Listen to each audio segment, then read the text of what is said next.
Bienvenidos a Vértice Internacional, soy Rina Musali y el día de hoy les llevamos hasta sus pantallas de televisión el conflicto en Siria, un conflicto que parece no tener fin después de las negociaciones fallidas en el G20 entre Rusia y Estados Unidos.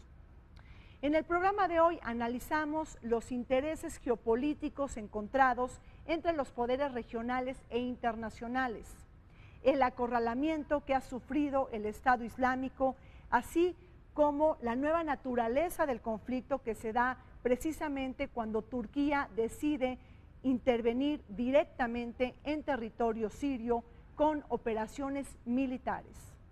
En la segunda parte de este programa, un recuento legislativo de carácter internacional y en nuestro tradicional segmento fronterizo y migratorio, pues vamos a tener un comentario sobre los controles que se les ha puesto a los inmigrantes turcos. Soy Rina Musali y les pido que me acompañen.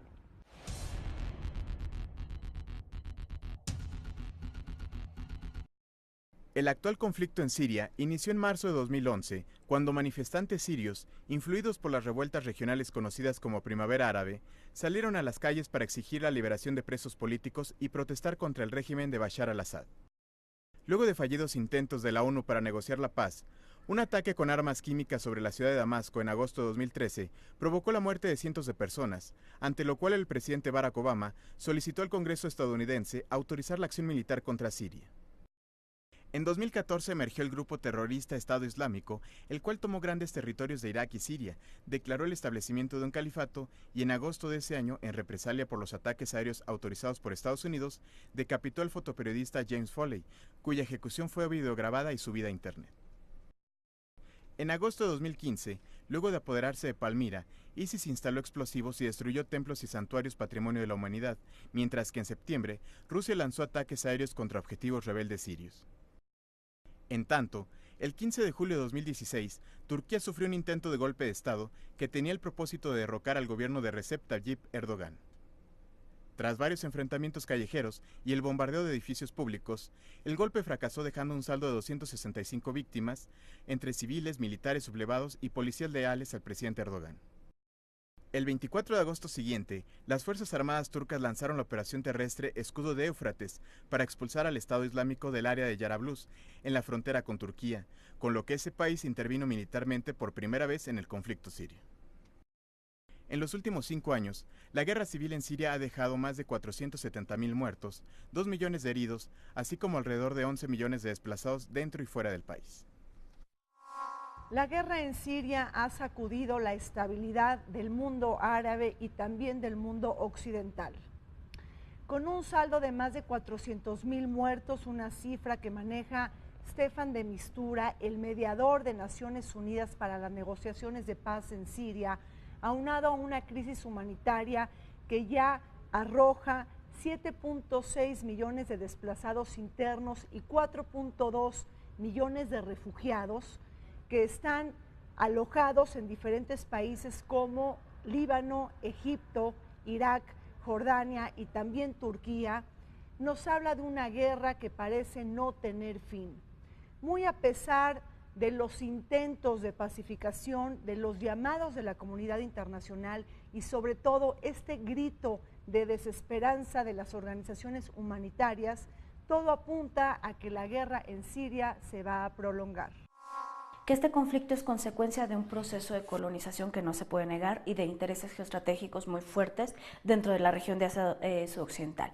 Cuando yo hablo de la colonización, nosotros tenemos varias consecuencias del proceso de colonización, específicamente el acuerdo o el Tratado de Sèvres, que en una primera instancia permitía que se creara un estado que iba a ser el Kurdistán, y después, para 1923, en el Tratado de Lausana, les dicen, bueno, no, ya no vamos a tener este estado del Kurdistán, y lo dividen en 5 países.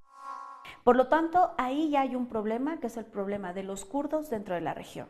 Otro de los mayores problemas también fue el problema de la partición entre Siria y Líbano, que finalmente Líbano queda como católico maronita, como un estado confesional con otras minorías, y Asiria pues queda con una minoría que ahora ya lo sabemos desde 1970 hasta la actualidad, con una minoría shia alawita, dominando sobre otras minorías y sobre una mayoría sunna. Entonces, esto va a provocar que, a mi consideración, haya una crisis del Estado-Nación, en cierta medida de ese Estado-Nación impuesto, con muchísimas contradicciones en la región de Asia Occidental y del norte de África. El Medio Oriente en general es muy importante por sus recursos petroleros, por un lado, pero también por su ubicación, que ha sido estratégica desde hace muchísimo tiempo, pero lo es todavía ahora a pesar de todas las tecnologías de las comunicaciones. Las grandes potencias mundiales que quieran ser potencias mundiales sienten o se imaginan que deben controlar al Medio Oriente para poder tener una influencia mundial. Y Siria dentro de este Medio Oriente ocupa una parte medular. Para las potencias regionales, tanto Turquía como Irán, Arabia Saudí, Israel, otras, para todas ellas Siria ocupa ese papel importante, no solo o no tanto por los recursos energéticos y económicos que tiene, sino por la ubicación geográfica estratégica con muchas fronteras. Embajador, después de las diferencias mostradas una vez más entre Rusia y Estados Unidos sobre el conflicto en Siria, que tuvieron lugar en el G20 en China, ¿qué sigue para el conflicto en Siria? Prolongar esta guerra sectaria que ha mostrado intereses contrapuestos entre potencias regionales e internacionales. Debemos demostrarnos optimistas en cuanto a las negociaciones que se están celebrando entre Rusia y los Estados Unidos, y la coalición que encabeza los Estados Unidos. En realidad, como usted lo dice, hay intereses muy distintos, muy contrapuestos en la región. Poco se entiende en el mundo sobre la posición de Rusia. Creo que la posición de Rusia tiene intereses inmediatos de seguridad, tiene intereses por haber sido durante muchísimos años un aliado permanente, digamos, de Siria, aún en la época de la Unión Soviética, ¿verdad? Entonces, para Rusia, el tener una presencia en Siria y apoyar, como lo ha hecho al gobierno de Bashar al-Assad, es una cuestión de política exterior que tiene prioridad. La pregunta es, ¿qué sucede en Siria que todo intento de paz resulta infructuoso? En un territorio de alto valor geopolítico y estratégico, un enjambre de intereses entre potencias regionales e internacionales tiene lugar al tiempo de fusionarse con las divisiones sectarias, tribales y religiosas en su entorno local. La guerra en Siria tiene como piso el liderazgo de una minoría alawita representada por Bashar al-Assad y la exclusión de la toma de decisiones de la mayoría sunita, una lógica étnica y tribal que encuentra un correlato geopolítico. Mientras que Arabia Saudita representa el corazón del poder sunita, Irán enarbola el liderazgo chiita que busca expandir sus vasos comunicantes con Hezbollah en Líbano, Hamas en Gaza, los Hutis en Yemen y el régimen aliado de Irak. Aunado a la rivalidad entre poderes regionales, Estados Unidos y Rusia se asientan como poderes centrales en Siria. Siria es un mosaico de nacionalidades y de religiones, porque aunque hay una mayoría importante chiita, en realidad la minoría alawita, que es una rama del chiismo, es la que ha mantenido el poder durante muchísimos años. Que ha excluido a la mayoría sunita. Ha excluido a la minoría sunita y a otras. Ahí siempre ha habido cristianos, sí, musulmanes, todas las religiones, hasta judíos, ¿verdad? Entonces, el problema ahí es más que étnico, religioso.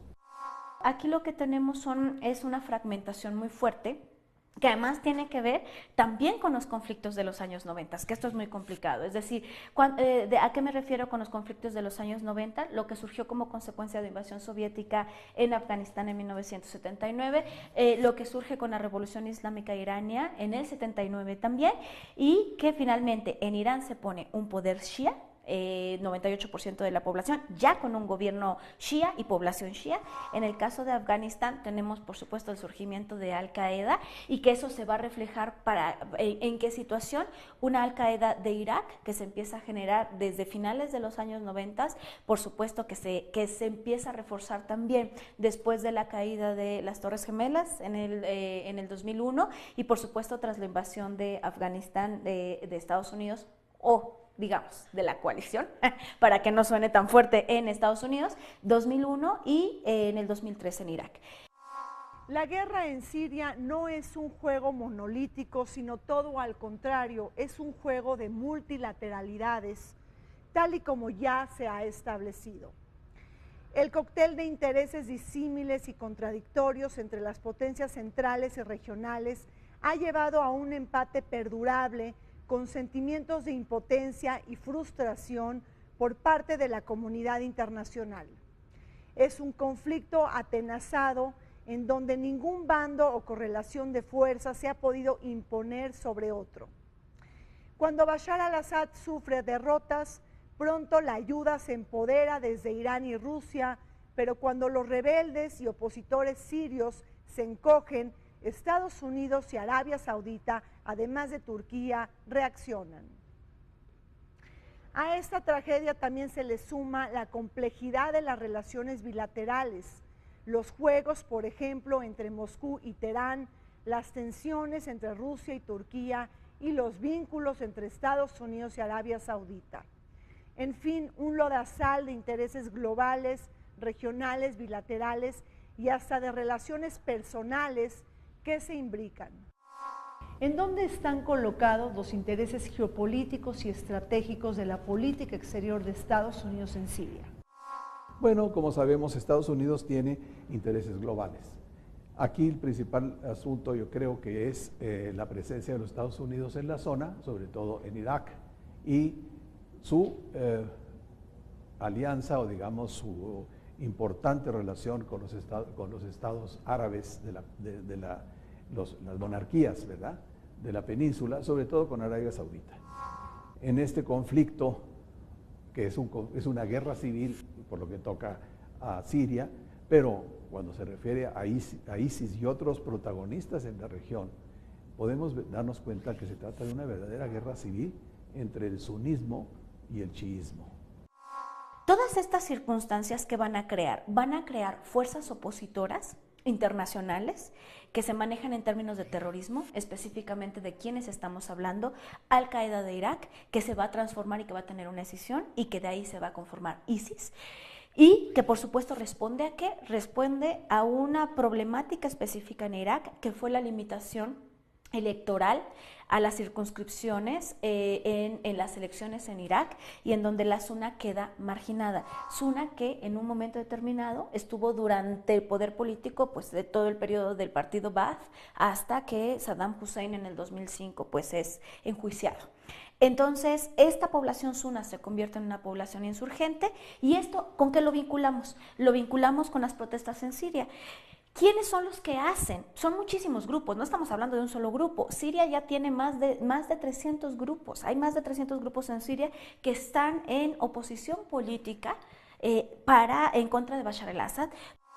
Ante las posiciones encontradas y los intereses disímiles entre poderes regionales e internacionales, debemos de agregar otro factor al tablero geopolítico en Siria: el futuro de Bashar al-Assad, es decir, al presidente de Siria se le busca enjuiciar ante la Corte Penal Internacional por crímenes de guerra y de lesa humanidad.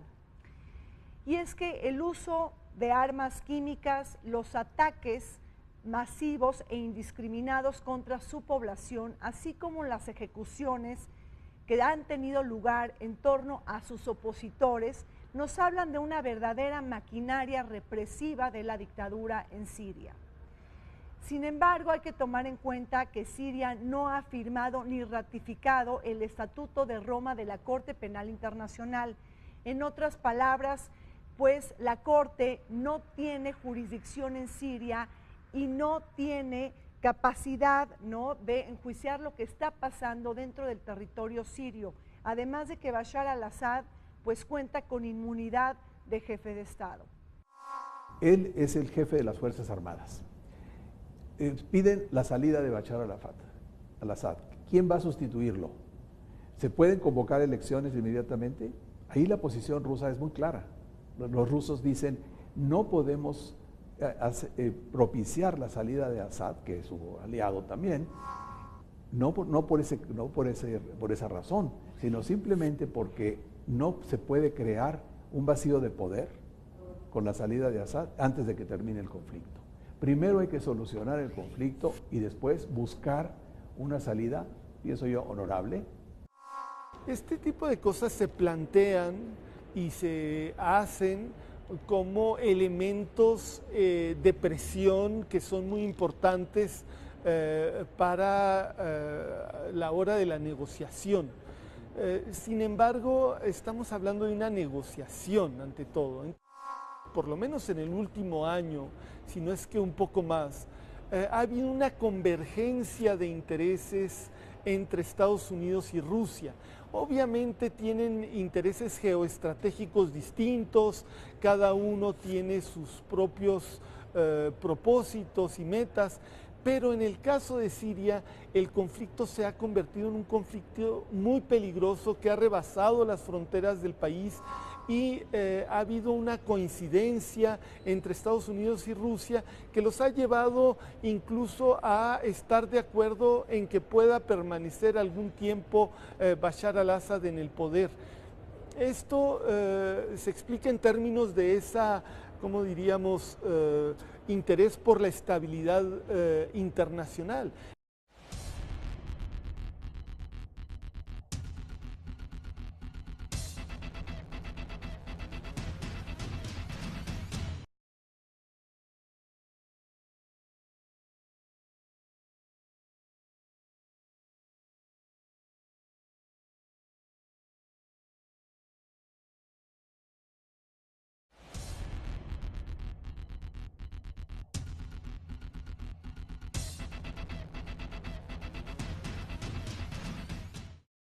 La guerra en Siria ha tomado un nuevo curso en el momento en que Turquía decide intervenir directamente y apoyar con operaciones militares terrestres. Lo que ha dicho el jefe de la diplomacia turca es que el objetivo es barrer al Estado Islámico en toda la zona fronteriza con Siria, además de crear una zona tapón que debe de ser ocupada por la oposición en Siria. Sin embargo, más allá de esta fachada del terrorismo y de la amenaza del Estado Islámico, el verdadero propósito de Erdogan, del presidente turco, es frenar el avance de la milicia kurdo siria. Y es que hay que recordar que esta fue una aspiración geopolítica que fue negada por los tratados secretos de Sykes-Picot en 1916, en donde se negó la creación del Estado del Kurdistán. La partición sería sencillamente pues, en el Kurdistán. Ese es un problema que involucra a 4 países de la región y a Turquía, porque los kurdos se localizan en Turquía, en Siria, en Irak y en Irán.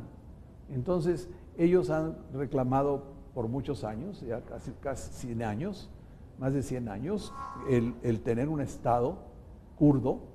Que les ha sido negado. Que les ha sido negado, ¿verdad? Y que ha sido combatida esta idea, sobre todo por Turquía, que es quien tiene el mayor y más importante asentamiento de kurdos en su país. ¿Por qué deciden dividir esta región de los kurdos en 5 países? Específicamente porque la región del Kurdistán es rica, además de agua, es rica en petróleo y por supuesto quedaría en un solo estado o en manos de una sola población todo el porcentaje tan importante de petróleo que existe en la región. Entonces los kurdos empiezan a jugar en contra de Daesh y por supuesto también en contra de Bashar al-Assad. Pero de pronto Bashar al-Assad de una manera muy inteligente negocia con ellos. Exactamente hace cuánto, menos de un mes, el 24 de agosto, negocia con ellos y dice, bueno, esto va a mejorar mi imagen, porque eso quiere decir que yo como presidente puedo establecer una negociación y entonces van a ir las cosas mucho mejor. Y los kurdos dicen, si nosotros negociamos, posiblemente tengamos una región autónoma. Esa región autónoma, curiosamente, está en la frontera con Turquía, que es la región de Yarablus. ¿Y eso qué va a implicar? Pues muchas cosas, porque eso implica que los kurdos pueden tener entrada hacia Turquía y juntarse con la gente del PKK, que son los opositores a Erdogan.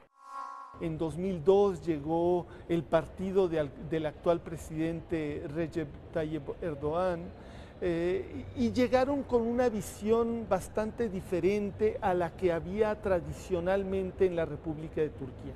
Su visión era una visión otomanista, es decir, una visión en la cual la nación como nación turca se ponía un poquito en segundo plano y se le daba una mayor importancia a una especie de identidad otomana en la cual etnia y nación no son tan contradictorias como en la visión que ha sido común en Turquía en el siglo XX y en el resto del mundo, por cierto. Borrar y desdibujar las fronteras entre Siria e Irak ha sido uno de los objetivos principales del Estado Islámico. El califato sunita, que ha representado para Ankara uno de los mayores riesgos a su seguridad en conjunto con los kurdos, quienes se empecinan en conseguir un territorio independiente que una a su pueblo desperdigado por Irán, Irak, Siria y Turquía.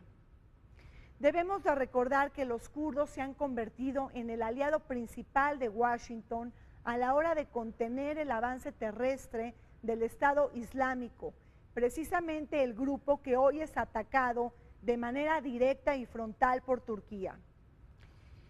Mientras que Turquía es un socio de Estados Unidos en la OTAN y cuenta con el segundo ejército más grande de la alianza militar euroatlántica, Washington se fricciona con Ankara porque está debilitando a los kurdos, la verdadera resistencia del califato terrorista. La guerra en Siria tiene una nueva connotación con la intervención militar y ofensiva de Turquía dentro del territorio sirio. Pero ahí, ¿cuál es el propósito principal? En un principio sí atacar y combatir al Estado Islámico, pero también frenar la expansión de la milicia kurdo siria, es decir, los kurdos que buscan crear su propio Estado independiente. Yo creo que de todas las potencias que están involucradas ahí, la que más resulta afectada es Siria, porque tiene una frontera muy importante, ha recibido cientos de miles de refugiados sirios, tiene una frontera que es muy vulnerable y sobre todo que en una gran parte de esa frontera están asentados también los kurdos. Entonces está luchando en dos frentes, tanto para acabar con el autollamado Estado Islámico, como para combatir a los disidentes kurdos que quieren su independencia de Turquía. Esta es una madeja de grupos que se están moviendo y de gobiernos que están diciendo, somos una coalición en contra de Daesh, pero es una coalición en donde cada uno de los actores tiene intereses específicos. Entonces, por un lado, Rusia tiene un interés en las bases energéticas, en los recursos energéticos, en el gas natural, se relaciona con Irán, pero al mismo tiempo quiere apoyar o seguir apoyando a Bashar el-Assad porque ese es el bastión. Ya no hablemos ni siquiera de socialismo, porque antiguamente podríamos decir en la Guerra Fría era el socialismo. Hoy en día estamos hablando de el bastión ruso dentro de la región. Por el otro lado, Estados Unidos dice, yo no quiero a Bashar el-Assad, porque Bashar el-Assad me complica mi entrada geopolítica a toda la región, me inestabiliza políticamente la región y eso va a impedir que los intereses de Estados Unidos se vean defendidos. Entonces, Estados Unidos, ¿a quiénes apoya? Pues apoya a los insurgentes de Siria. Estados Unidos ha hecho todo lo posible para sumar a Turquía en la guerra en contra del Estado Islámico. Ya como país participante de la coalición internacional contra el califato, Estados Unidos preparó una nueva milicia llamada Fuerzas Democráticas Sirias, que incluyen milicias kurdas y que han ganado terreno frente al Estado Islámico.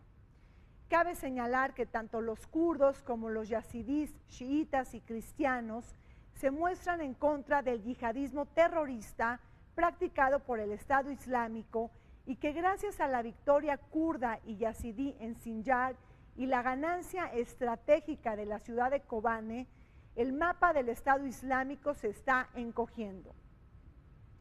Aun cuando la comunidad internacional celebra los avances de los kurdos, estos son leídos con temor y recelo por Turquía. El gobierno del ahora presidente Erdogan propuso un proceso de paz con los kurdos. Los kurdos ya desde antes habían planteado, los kurdos radicales, digamos, por llamarlos de alguna forma probablemente inapropiada, en Turquía, habían planteado que ellos no quieren un Estado diferente, que quieren ser parte de Turquía, pero que quieren una especie de federalismo. Entonces estaba viendo un acercamiento muy importante en 2013, en el cual coincidían grupos como los kurdos de Siria. Ahora, hace casi un año, esto se rompió. Siria se convirtió en un tapón geopolítico dentro de la región.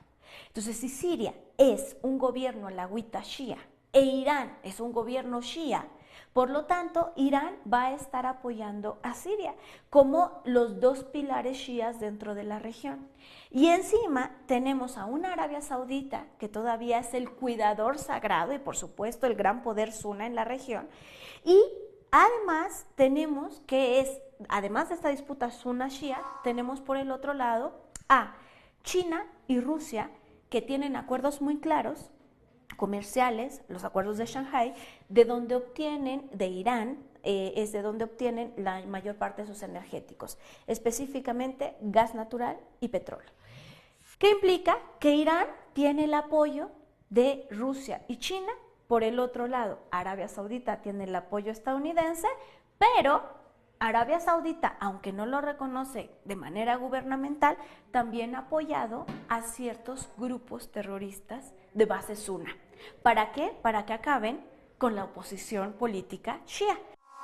A raíz de la intervención terrestre en Siria, Turquía ha visto incrementar la cantidad de actos terroristas en su territorio, así como atestiguar las grietas dentro de su ejército. Bajo este contexto resonó el golpe de Estado que falló en contra de Recep Tayyip Erdogan el pasado 15 de julio en Turquía. Una intentona golpista que dio como resultado una purga y larga cacería de brujas para arrestar a militares y despedir de sus trabajos al personal vinculado al clérigo Fethullah Gülen, quien se le acusa de ser el autor intelectual del golpe. Bajo un choque ideológico de lo que debiera prevalecer en el Islam, el clérigo exiliado en Estados Unidos abandera una visión más moderada, laica y centrista de esta religión en serio contraste con el islamismo más ortodoxo y extremista que escala con el presidente Erdogan.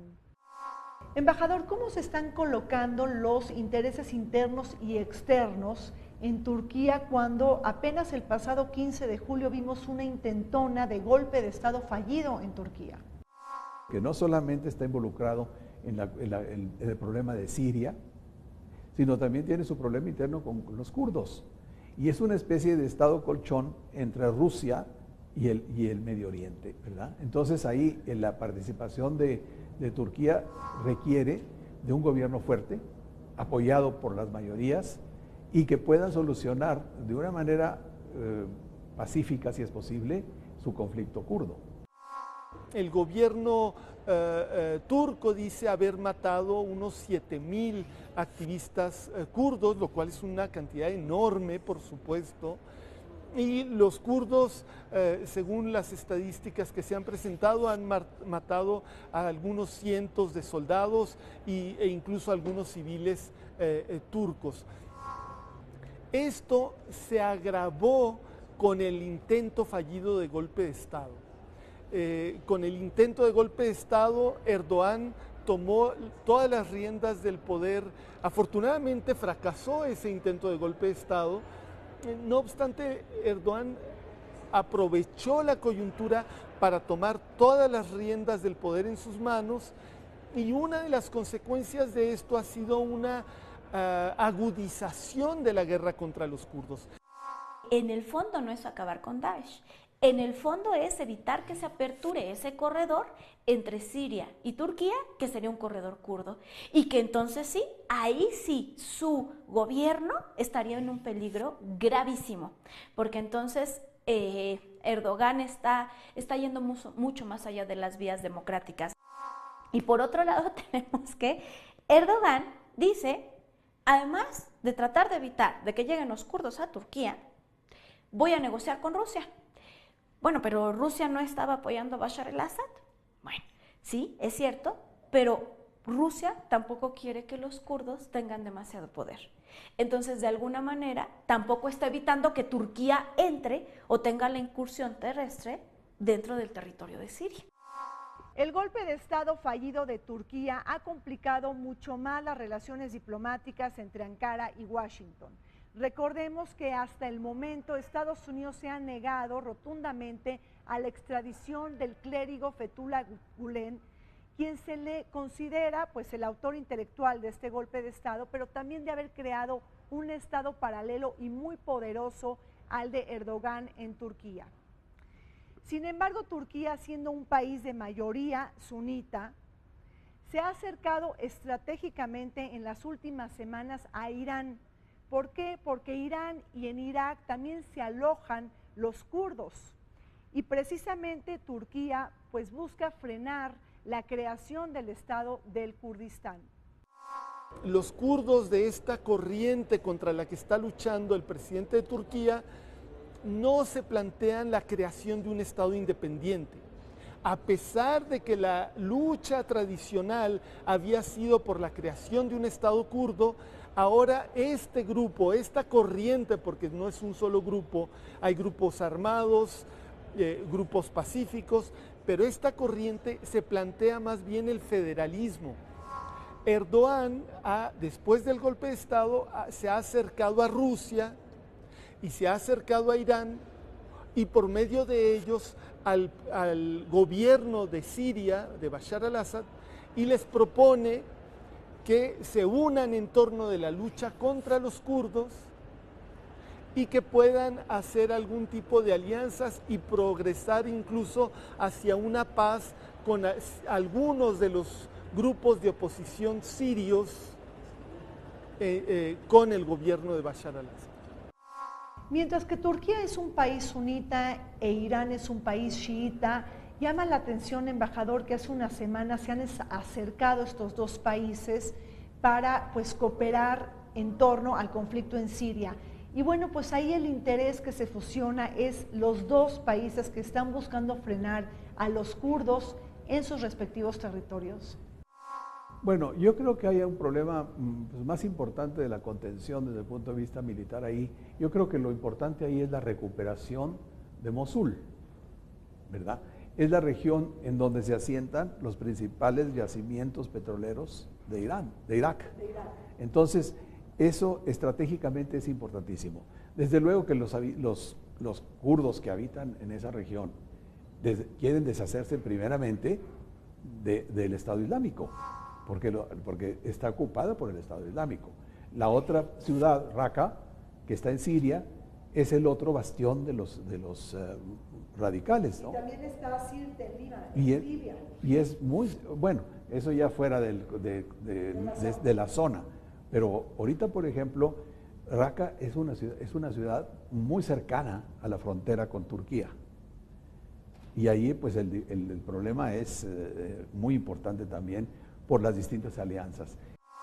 Hablando de una coalición, cuando pareciera que estamos frente a una nueva guerra fría en donde se disputan los intereses de Estados Unidos, de Rusia, por supuesto de China, que China poco hace declaraciones, pero siempre entra como a pie puntillas, ¿no? De tal manera que Cuando menos nos damos cuenta, China ya está explotando los recursos, obtiene los recursos y por supuesto China tiene gran apoyo de Rusia. Hay una negociación muy fuerte ahí. Y mientras tanto, Arabia Saudita, con una crisis tremenda al interior, no se habla de ello, pero hay una crisis económica tremenda, ha dejado de dar apoyo incluso a algunas mezquitas, por ejemplo, en el norte de África, y una Arabia Saudita que hace exactamente pues un año tuvo muchas complicaciones con Estados Unidos. Incluso podemos hablar de meses también, porque Estados Unidos empezó a negociar con Irán ante esta situación tan compleja que se está volviendo el ajedrez de la región de Asia Sudoccidental. El Estado Islámico está viviendo su peor momento desde su creación a mediados del año 2014. Es notorio que hace un par de semanas murió precisamente el segundo de a bordo de ISIS llamado Abu Muhammad al-Adnani, quien murió en Alepo tras los ataques de la coalición internacional antiterrorista liderada por Estados Unidos. Se presume que este líder y activista coordinaba todas las acciones terroristas del Estado Islámico en el extranjero. Con bases militares y operativas en Raqqa en Siria, Sirte en Libia y en Mosul en Irak, es que el Estado Islámico ha venido perdiendo territorio. Según lo que nos señalan los reportes de Stratford Intelligence, ha perdido el 45% de su territorio en Siria y el 20% en Irak. Por otro lado, también ha habido golpes y pérdidas en su poderío económico, el Estado Islámico, que ante cada pérdida de territorio, pues también se ve mermada el cobro de impuestos.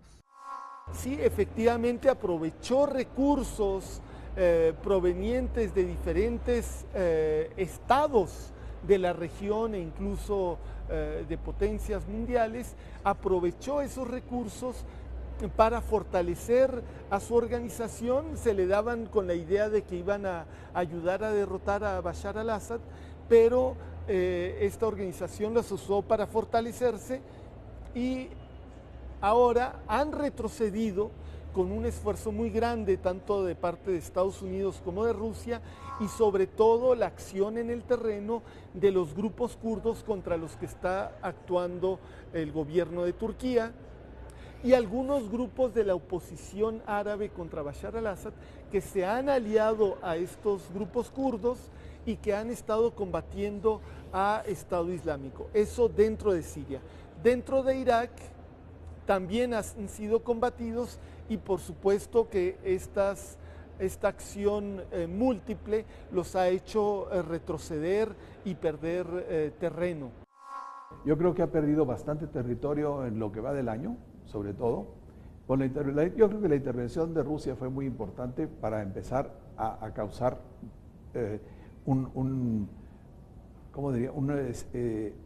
una disminución de la presencia, cuando menos fue un disuasivo muy importante. Y hay otra cosa, que desde el momento que se han recuperado algunas ciudades muy importantes, en Irak sobre todo, ya olvidémonos de Siria, se disminuye su capacidad de concentrar armamento y sobre todo financieramente se ven debilitados. Hay que buscar primero quiénes son quienes les compran el petróleo, porque ellos están ocupando pozos petroleros en los dos países y entonces de ahí surge. Entonces hay quien está comprando ilícitamente ese petróleo que debería estar embargado. Occidente ha buscado quebrar los lazos y los vínculos del financiamiento al Estado Islámico. Recordemos que el Consejo de Seguridad de Naciones Unidas adoptó una nueva resolución para cortar el acceso a la compra de armas y equipo militar, así como estableció medidas para aislarlos del sistema financiero internacional. Mientras que el Estado Islámico y la yihad global están perdiendo apoyo y control de territorios, recursos y alianzas, el Estado Islámico fortifica su estrategia terrorista en el mundo occidental. Una fachada para enviar un mensaje vacío de su poderío y funcionalidad. Los ataques a Estambul, París, Niza, Bruselas y Bagdad son la estampida que buscan borrar su declive y acorralamiento en las zonas de guerra. porque si nosotros revisamos los antecedentes, Daesh no era fuerte para el 2004, se empieza a conformar desde el 2004, pero realmente no se empieza a hablar de Daesh hasta 2010-2011, ¿no? Incluso posterior a 2011. Y para el 2008 Daesh no tenía tanto armamento. Curiosamente, y qué bueno que lo mencionas, curiosamente aquí tenemos algo bien interesante. ¿De dónde obtuvo el armamento Daesh? Y, por supuesto, el factor que hizo estallar este tráfico de armas fue el conflicto en Siria. Y el tráfico de armas y la venta de armas ha sido benéfico para todos, incluido Estados Unidos, incluido países europeos. Y por lo tanto, Daesh obtiene de ahí el armamento, pero en algún momento yo lo decía, yo creo que Daesh iba a terminar no tan rápidamente, pero sí vamos a estar hablando que va a estar 5 o 6 años. Creo que es un poco apresurado para darlo por descartado. Yo creo que las probabilidades son altas de que sigan retrocediendo.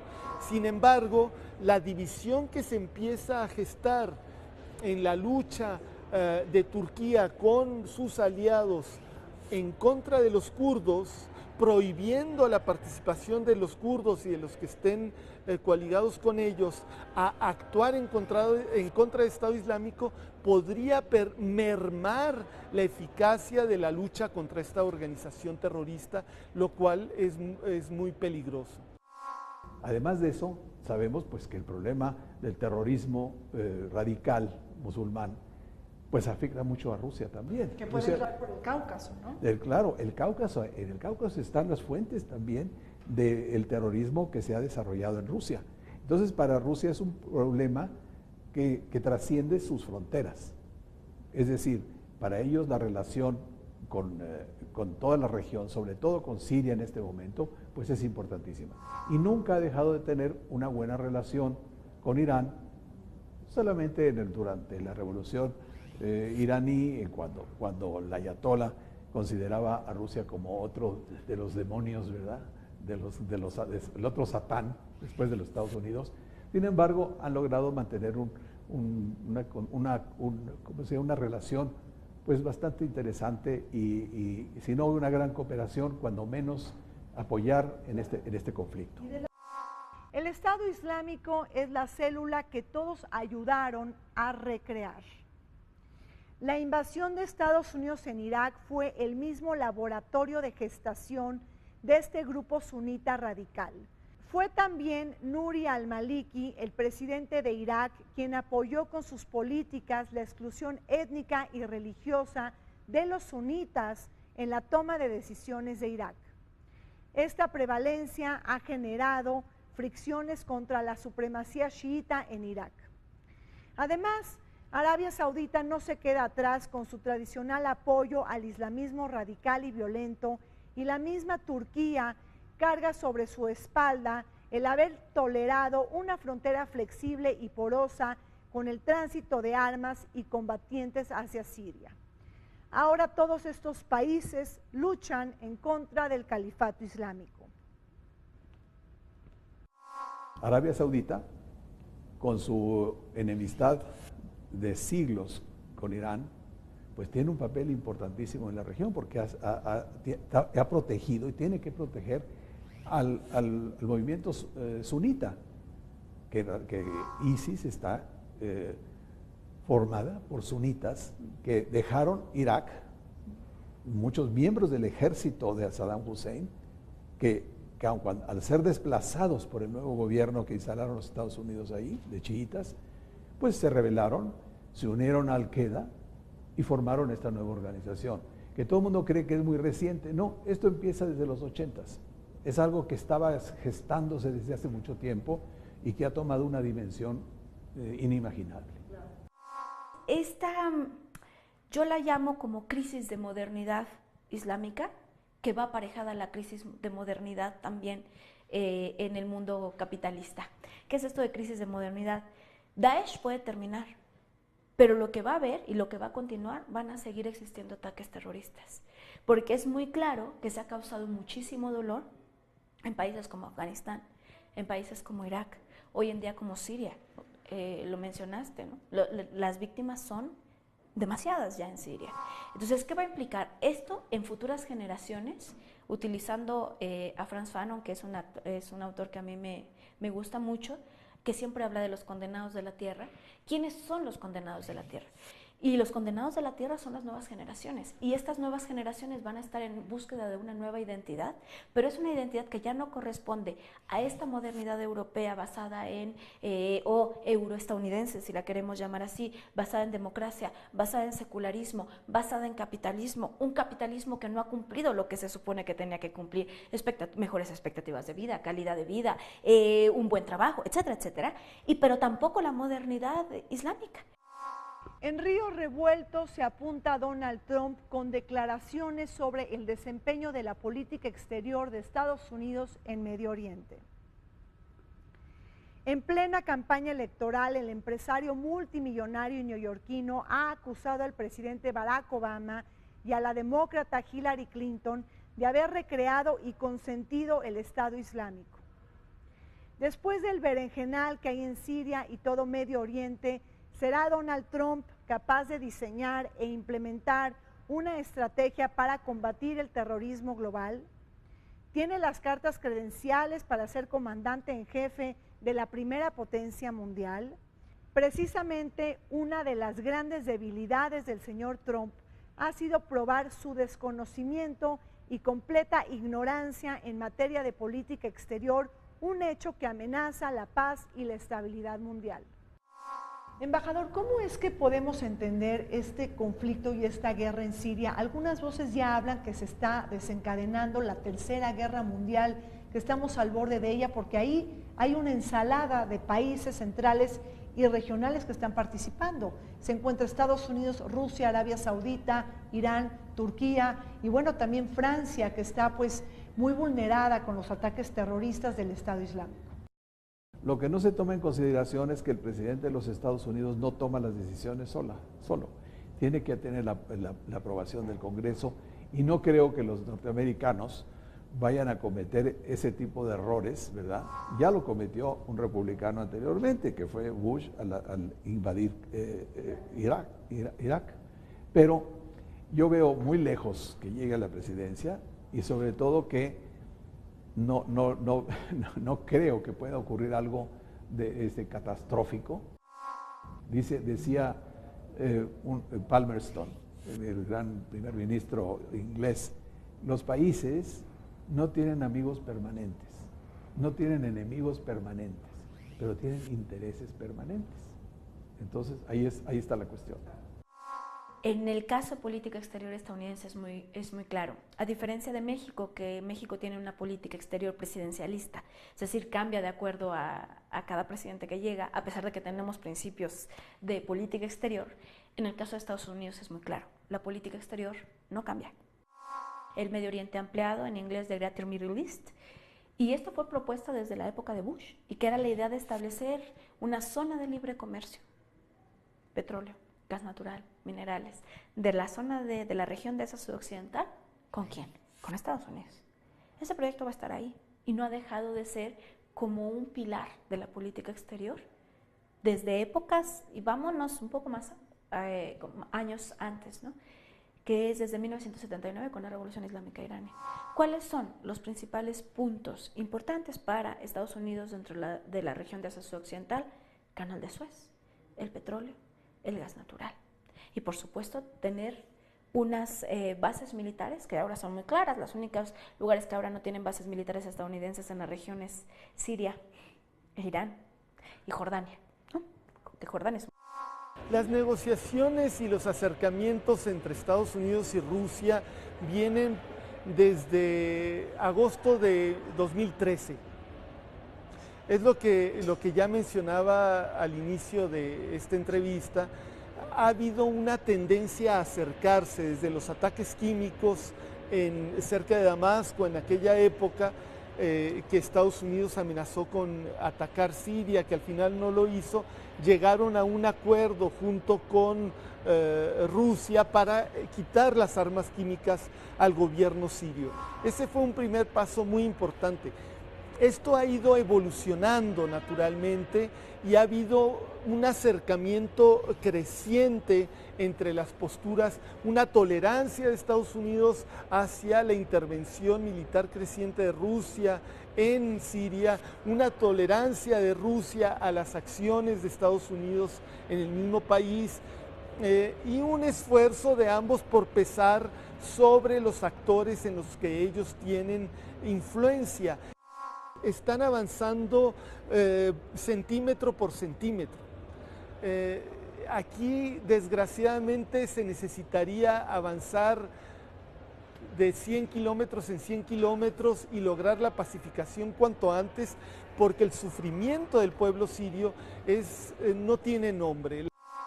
Mientras que en la cumbre del G20 se atestiguaron las negociaciones fallidas entre Rusia y Estados Unidos a la hora de tomar decisiones y un cese definitivo al conflicto en Siria, no perdamos de vista que la geopolítica en el Medio Oriente tendrá que cambiar. Precisamente esto se enmarca cuando se están viviendo los 100 años de haber firmado los tratados secretos de Sykes-Picot en 1916, en donde se mostró la supremacía arbitraria de Occidente a la hora de delimitar fronteras y territorios. En todo este berenjenal quizá se le dé oxígeno a la creación del Estado independiente del Kurdistán, un pueblo que de alguna manera está luchando por tener un lugar en el mundo. Pues yo creo que se trata de un conflicto regional que se internacionaliza. Y el fenómeno del terrorismo podríamos ponerlo aparte. El terrorismo ha existido desde el siglo XIX. Acordémonos de Rusia, acordémonos de lo que pasó en muchos países. Bueno, la Primera Guerra Mundial resulta de un acto terrorista. Yo no creo que este conflicto tenga las dimensiones de una guerra mundial. Se ha especulado mucho sobre eso, pero yo no creo, porque no se ven todavía involucrados la mayoría de los países del mundo. Hay muchas regiones a las que no les toca, ¿verdad? Que no les ha afectado la magnitud de este conflicto. Como nunca hemos visto, por ejemplo, digamos que si el arma del terrorismo se llegara a todos los países, pues sería entonces una verdadera guerra mundial, o cuando los intereses en conflicto de dos bloques, por ejemplo, pero no existe eso. Si llegara a ocurrir la paz, probablemente eso marcaría un nuevo orden en el Medio Oriente, ¿verdad? Porque ya se resolvería el conflicto más importante que hay en este momento, y probablemente sea una oportunidad para hacer reflexionar a los países en donde están asentados los kurdos, para que acepten de alguna manera la creación de un Estado kurdo en sus territorios. Esto no es una guerra mundial. Yo creo que hubo un momento en el que el peligro estaba ahí, sobre todo yo creo en 2013, cuando Estados Unidos estuvo a punto de intervenir. Luego hubo otros momentos en los que se pudo haber pensado en que eso tendería hacia allá, particularmente cuando Rusia empezó sus ataques ya con más fuerza dentro del territorio sirio, y que se hablaba del peligro de choques entre la aviación militar de Estados Unidos y de Rusia, que eso pudiera degenerar rápidamente en una guerra mundial. No fue así. Ellos se pasaron códigos inmediatamente para evitar cualquier choque. Hubo el incidente del avión de los cazabombarderos turcos que derribaron un avión ruso. Eso ya es historia, ya quedó atrás. Yo creo que no existe en este momento elementos para hablar de esa probabilidad. Puede ser un conflicto que puede internacionalizarse, que puede ser mucho más grave, porque ya no estamos hablando de un solo actor, del Estado-Nación. Ya estamos hablando de actores que son no estatales. Y ahí es en donde está el peligro. ¿A qué me refiero con actores no estatales? Me estoy refiriendo específicamente a los actores como los grupos terroristas, que ellos no tienen las mismas reglas con las que se jugaban con los Estados-Nación. Esto es lo peligroso. Creo que se puede dar una internacionalización del conflicto, pero no necesariamente una tercera guerra mundial. Para ello haría falta todavía muchos más intereses de países como África, bueno, no países como África, del continente africano, los 54 países del continente africano, de países como los que integran el continente de América Latina. Entonces, tendría que haber, porque ya no podemos estar hablando de solo Europa, Estados Unidos, Asia Occidental, China y Rusia. Para hablar de una tercera guerra mundial tendríamos que incluir a países que son partícipes del escenario internacional.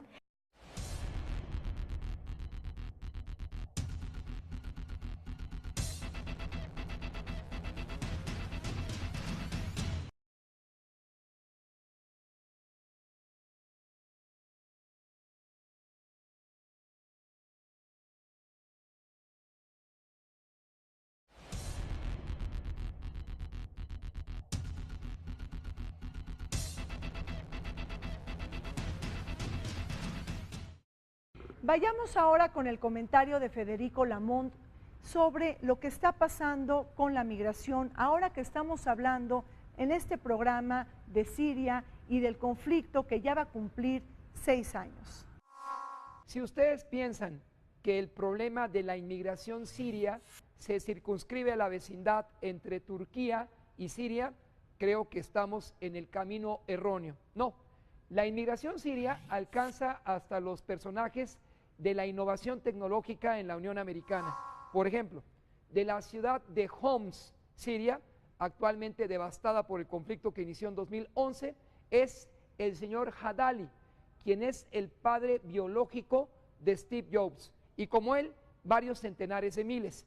Del 2011 al 2016, 4.3 millones de sirios encontraron asentamiento en Turquía, y particularmente en la provincia de Gaziantep, y de ahí en una pequeña ciudad, Nimitz, donde se encuentran los contenedores que permiten a los refugiados sirios contar con un asentamiento, y de este punto a Alepo hay una distancia de solo 28 kilómetros. Derivado de ello, el presidente Erdogan de Turquía viajó a Alemania y die Frau Merkel hizo lo propio también a Turquía. Ella visitó estos campos de refugiados y ahí nació la necesidad de suscribir un acuerdo o cuota para migrantes. Me refiero a los sirios que cruzan por el mar Egeo y en ocasiones por el Mediterráneo. A partir de ello, los sirios arribarán a Grecia y serán enviados a Turquía solo aquellos que garanticen no ser agentes de la subversión o tener vínculos con Daesh o el Estado Islámico. Esa es la parte del acuerdo circunstancial, pero a cambio de ello, Turquía pide a la Unión Europea, a Bruselas y al presidente de la Comisión Europea una cuota para que los turcos puedan contar con movilidad a lo largo de los 28 estados de la Unión Europea que Bruselas no cumple a la fecha. Derivado de ello, el presidente Erdogan se encuentra con su homólogo de Rusia, Vladimir Putin, y a partir de ello, Rusia avala indirectamente una incursión directa, que no es la primera, por parte de Turquía dentro del territorio de Siria. Hay una frontera, más o menos 590 kilómetros, que es la frontera blanda o porosa, donde el Estado Islámico ha logrado incursionar a sus agentes subversivos, y ante ello, con el aval de Rusia y el acuerdo entre Rusia, Turquía y Alemania, esta es la nueva realidad. Las fuerzas militares de Turquía en territorio sirio permiten ahora eventualmente a Turquía y al mismo tiempo Siria y hasta los kurdos recuperar Alepo y la citada ciudad de Homs, que son las posiciones más emblemáticas y que propiciaron a su vez la emigración siria hacia el corazón de Europa y particularmente en Turquía, donde hay 4.6 millones de sirios. Eso es el tema de hoy y las perspectivas de paz ante la inmigración siria en Turquía.